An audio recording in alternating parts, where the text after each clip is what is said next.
Well, State Bank has been at the forefront of financial inclusion for last couple of decades, and it has been doing that through an approach where it has been taking all the stakeholders on board through a consultative mechanism. And it has been doing three things. Number one, through market responsive regulations where all the stakeholders are taken on board and regulations are issued. For example, we have specific PRs or prudential regulations for microfinance, agri-finance, SME finance, and branches banking. Secondly, what we've been doing is capacity building of providers, both providers as well as customers, because without the capacity to enhance financial services, we believe it will be very difficult for the market to achieve the objectives. And thirdly, we have been doing developing market infrastructure along and also market information. For example, we did roll out the Microfinance Credit Information Bureau in partnership and collaboration with PMN and the industry. We also are working on other things. For example, we are developing a collateral registry for movable assets, and law has been passed and it's in the works.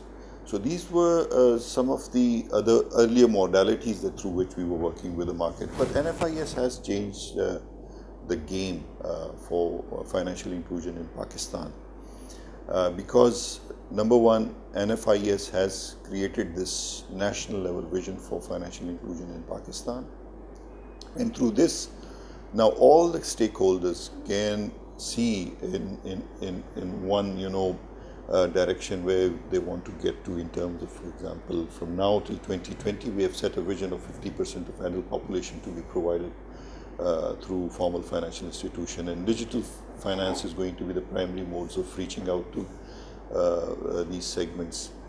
Secondly, what it has created is a collaborative platform. By that I mean is that NFIS has a very elaborate governance structure.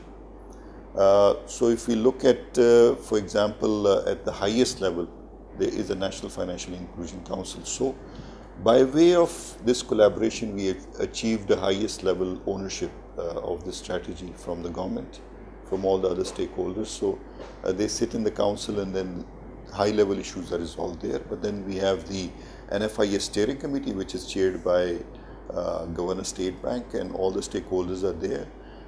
This is actually the forum where all the action plans are adopted and elevated to the council level if there is need for higher level support from the government or other agencies who are collaborating under the NFIS.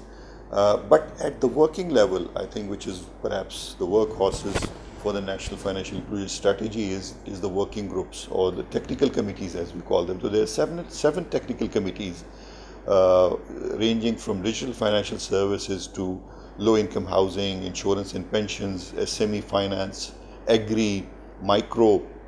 So all these technical committees are basically working and they are led by private sector in terms of proposing the action plans under the NFIS. So what we did initially was to, after detailed consultations, we developed a set of actions for the consideration of these technical committees, and now these technical committees are sifting through these action plans and proposing and elevating the agenda to steering committee and council.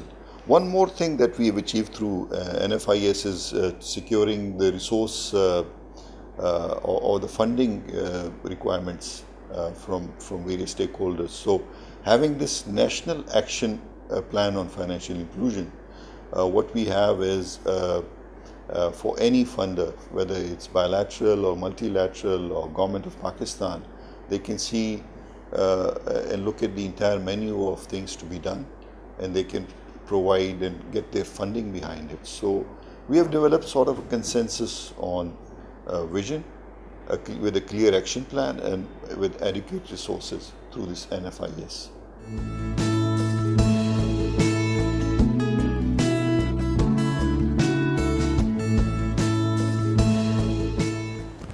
Well, National Financial Inclusion Strategy is the game changer for financial inclusion in Pakistan. As I mentioned earlier, the State Bank has been traditionally doing financial inclusion through a three-pronged approach, and so were the other stakeholders. They were working in their own spheres, perhaps in silos on financial inclusion agenda. Now, NFIS has changed that plan. Actually, it has brought in a national vision for financial inclusion, which has been developed by all the stakeholders in collaboration.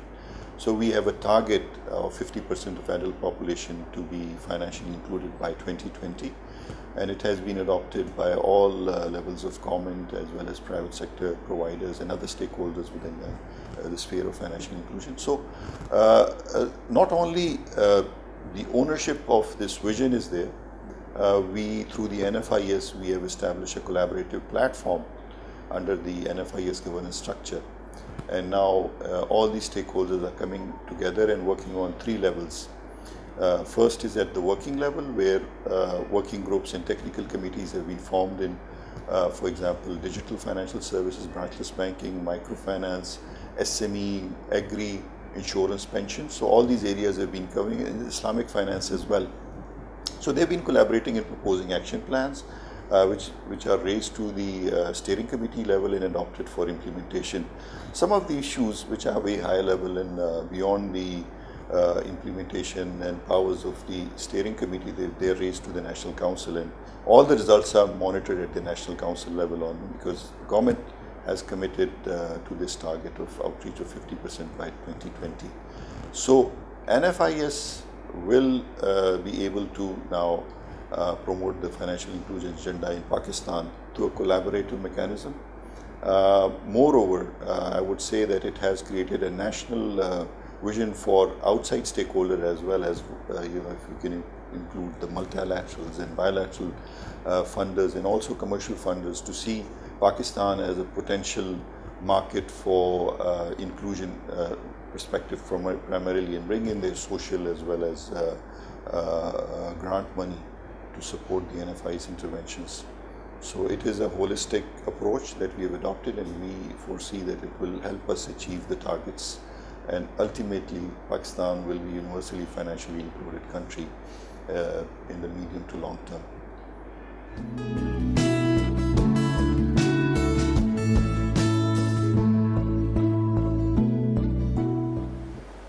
Implementation of NFIS definitely has its own challenges. To begin with, if all the providers, they were working in silos and individually doing efforts on financial inclusion, the challenge was to bring them to collaborate on a single platform approach. By that, I didn't mean that we didn't consult them or they didn't participate in the strategy development phase, but actually it takes a different approach when it comes to actually starting to collaborate. So the creation of NFIS platform in terms of creating all the working groups and bringing them together to meet regularly, and also conducting the initial council meetings and the steering committee meetings was a major challenge. Now there are about 150 plus participants who are collaborating on ongoing basis on national inclusion agenda. So this is a key achievement for us, that we have been able to establish the platform. Now coming to the actual results of the strategy. For example, branchless banking, when it started in 2008 up until 2015, when the strategy was being envisioned, had only reached out to 10 million M-wallet accounts actually, or branchless banking accounts. But within the last 2 years, up until June 2017, from June 2015, the number of branchless banking accounts have actually gone up to 27 million plus now. So that is the kind of game changer it has brought in. The impetus and focus has been brought in. Similarly, if we look at the microfinance outreach on the credit side, microcredit side, they have increased their outreach from 3 million to 5.2 million customers as we speak now. If we look at the number of bank accounts held by microfinance banks, actually they have increased from a few million to 20 million plus bank accounts, and there are about 2 million plus credit clients of microfinance bank. If we look at the deposit base, they've been becoming self-sustainable in terms of their funding needs and so on and so forth. So we see all these results coming, and these are very initial results. We haven't been able to roll out the landmark initiatives of NFIS, which is the Asan Mobile Account Scheme, which has been fully endorsed by the industry, which will be a game changer in terms of transforming the payment system from cash to digitization.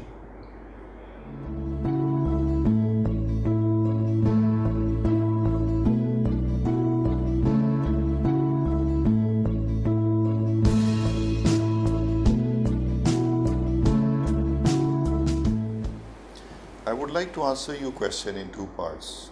First, the opportunity that is being provided by digital financial services, and secondly, how it's related to microfinance. So, if we look at this space of digital finance, we have seen enormous and tremendous progress.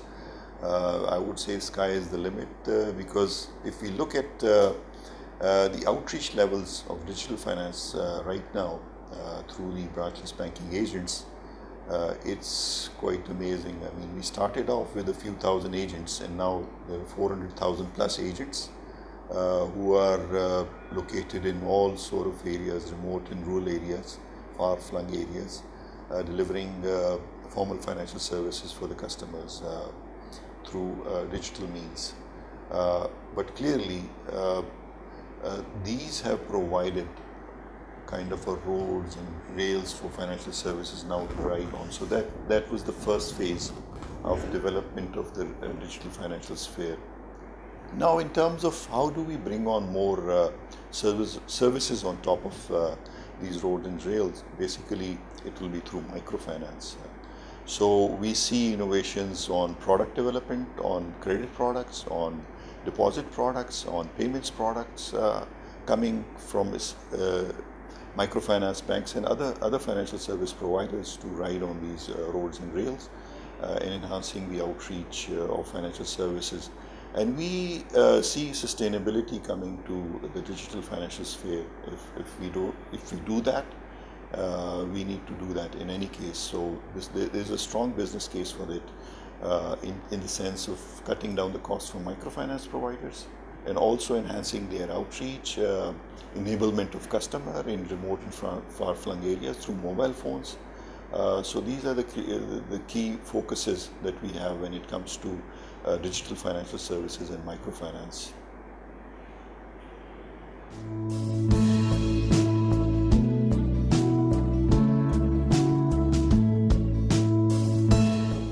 Well, this statement tells us that clearly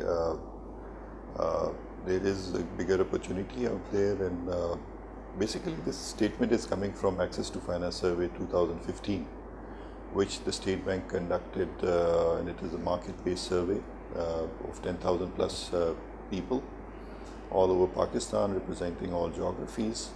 So this is a number, this is actually coming from the number, which is 16% of the adult population has actually a bank account. Now, if we look at ourselves in terms of regional averages, South Asian averages around 40%, and developing countries averages over 50% of formal account ownership. Now, how do we place ourselves? So that can be the only conclusion when you say that banks are reluctant to open accounts for general public. But other than that, I think this also tells us that there is a bigger opportunity out there for banks. Pakistani banks have done exceedingly well when it comes to stability, consumer protection and integrity. Now is the time for them to be more inclusive. And through the national financial inclusion strategies, they are inching towards that goal in collaboration with all stakeholders.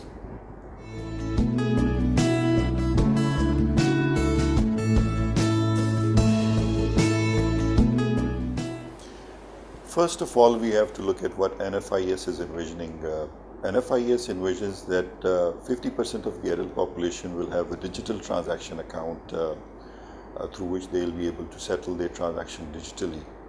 So there's clearly focus on account ownership, and secondly, a transformation of people behavior from cash to digitization. How do we achieve that? First, we definitely need to have more access. For that, NFIS has actually approved an Asan mobile account scheme, which means easy account or branchless bank, easy mobile account basically. Now through this, we want to facilitate all people who have a simple mobile phone, and there are numbers that there are 140 million mobile SIMs in Pakistan, to have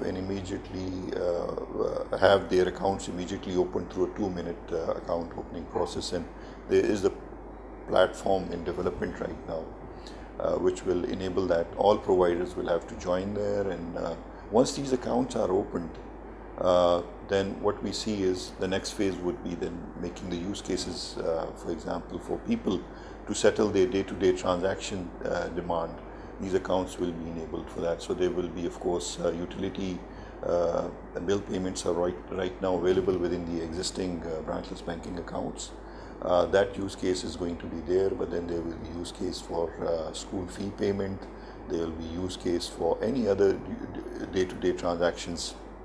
So the challenge for us would be, how do we transform the customer behavior from this once that enablement is coming. I already shared the number of the M-wallets which have been opened, 27 million plus. So that is a big achievement, but for us the next big challenge is, how do we make more usage of these branchless banking accounts, which will perhaps bring in sustainability into these accounts and also help us achieve sustainable financial inclusion in Pakistan. So payment system is perhaps the least common denominator when it comes to financial services delivery, because everybody needs a payment system when it comes to exercising their financial behavior, and we see that as a key enabler. Once the payments are digitized, then financial service providers can bring in more products and value-added products and services for the customer needs. For example, for insurance, they can bring in and cross-sell insurance to the same set of customers. They will have built or developed the customer profile in terms of credit evaluation, so they can provide digital credit. Likewise, government can also provide social services and cash transfer programs through these Asan mobile accounts. And similarly, other stakeholders can join in. Large corporates can also join in terms of disbursement of their salaries. So what we envision is that once this payment system platform is developed, this will be a way of accessing anybody, anytime, anywhere, meeting their financial services needs.